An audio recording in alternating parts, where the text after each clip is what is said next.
We welcome back to the show, Bo Marchionte. Bo, welcome. Morning, Steven. Yeah, definitely. They definitely get paid in full, just like Eric B. and Rakim. So, yeah.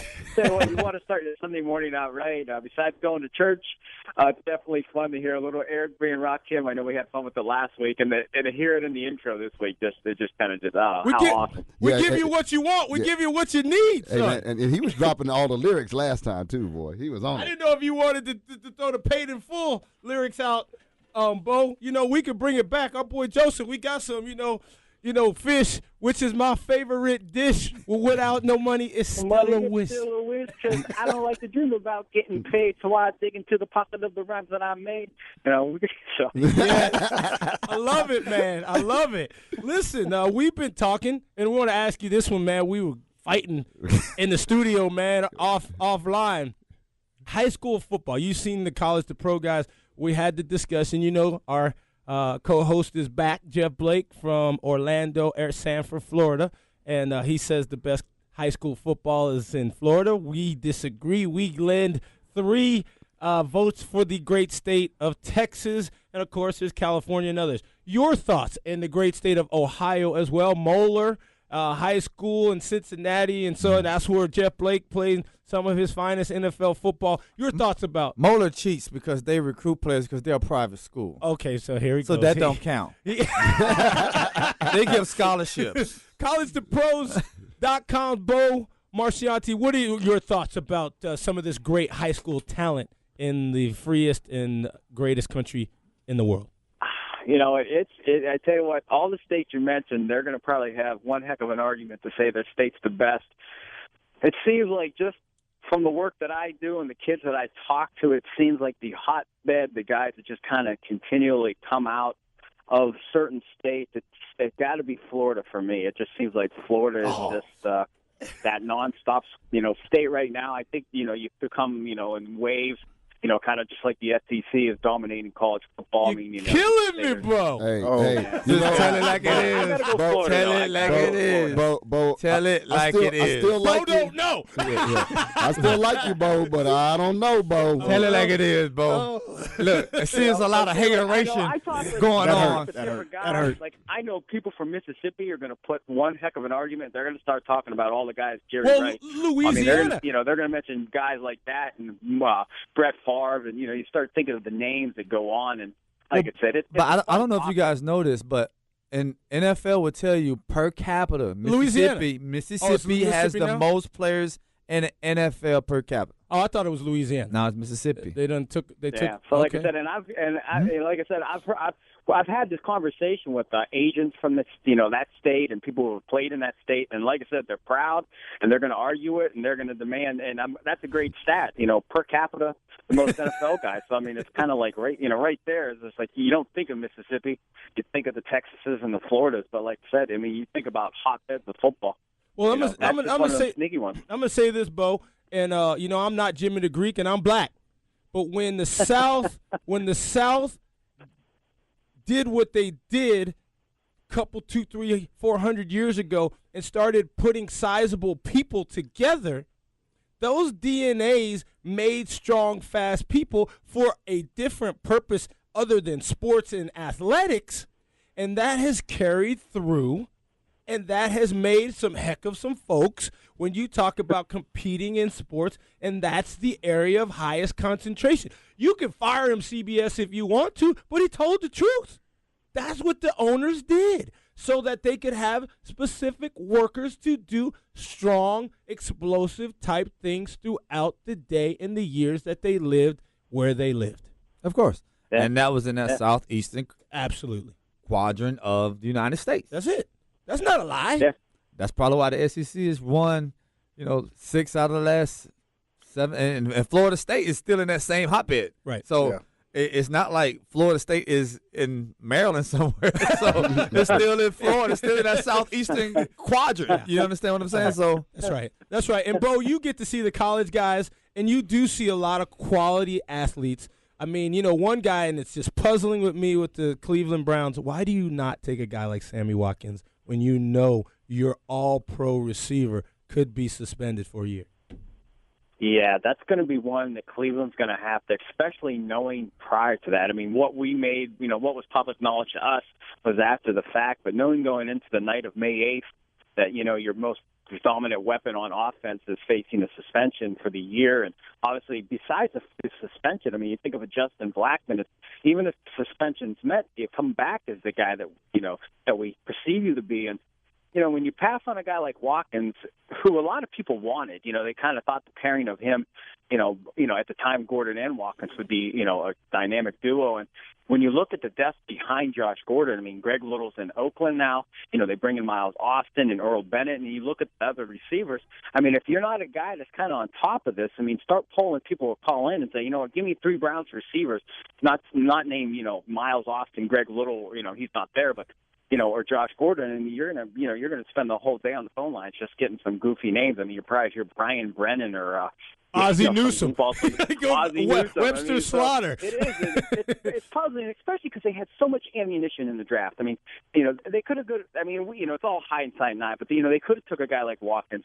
You still could have got a quality corner. I know they took Gilbert, but there's still plenty of guys on the board. I mean, they could have moved up. I mean, they could have had 3 first-round picks if they wanted to. I mean, they had enough picks and ammunition to move and kind of, deal through the draft to suit each need. So it's one of those things. I mean, if they can get by without Gordon, which is going to be a big, big question considering the impact he had on that offense last year, and with him missing, you're talking one of the best receivers in the National Football League, and I was able to see him twice last year just dominate the Pittsburgh Steelers defense. I mean, it looked like you were watching a high school game. You watch those high school films where guys just dominate the other team, and that's the way it looked at times. You're like, is this a different? Can I ask you a question? Just real quick, Bo? Where's Josh Gordon from? I'm sorry? Where's Josh Gordon from? Baylor. Is that in Texas? That's in Texas. Okay, I just check it. So the number one, you said one player. Now let me go through history. Let me go through history. I understand, man. Let me go through history. Yeah. Hey, bro, Let me tell you something. Bro, you're gonna have to come from Ohio and come into the studio to get 3-4 hours to understand and appreciate what we do every week. We love having you on. You got to come in the studio. You got to come. You know what? We may do the show again live at the Hall of Fame game.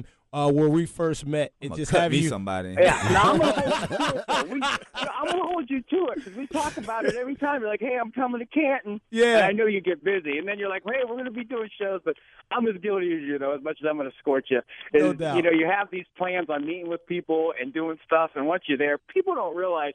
I mean, you do get. It's a great profession. You get to do a lot of fun things, but those are long days. I mean, you're up at the crack of dawn, and you're basically working nonstop. I mean, and then you go late into the night doing the same thing, and it's wake up and it's the same grind. And people think you're just kind of sitting around, sipping on a beer, watching, and talking to, Brett Favre. It's not the case. No. You're just running around with your head cut off, just working, trying to get interviews and editing and getting interviews set up and writing. They're long days. Absolutely, and we certainly appreciate you taking time out to give us some insight. Bo, let me ask you, because you do have your pulse on so many players. Again, we asked you last week, and the reason why I wanted to have you back is give us some thoughts about some folks that you're gonna go, hey, listen, I saw this guy at the Senior Bowl. Hey, man, I've been looking at this guy. He's from a mid-major, but he's gonna do some things in the NFL, and everybody's gonna run out and go, man, we didn't know about this guy. I think one guy, and I was fortunate enough, prior to the week of the Senior Bowl, I said Auburn's defensive end, outside linebacker D. Forbes, going to be the guy I thought could have the most impact. He walks away with MVP of the game. He's in Kansas City right now, behind Tom Hawley. But when I think of a guy that, first-round pick, but, he was a borderline, second, first-round guy. It wasn't like he was, a top 5 talent. I think a guy like D. Ford, the energy, the intensity he brings to the game, I really believe that he could become a Derek Thomas, a Von Miller type, a guy that's going to really become a weapon, a guy that's going to become a DeMarcus Ware, one of those guys that you're going to look back on and say, hey, this was one of the top guys of the draft class. And, granted, he was a first-round pick, maybe going a little bit later into this draft class. I mean, you can start looking at guys that stood out, at least to me at the Senior Bowl. I think of Jordan Matthews, second-round pick, second receiver taken in the second round. And, you know, you're talking about SEC kid from Vanderbilt, the size, all the intangibles.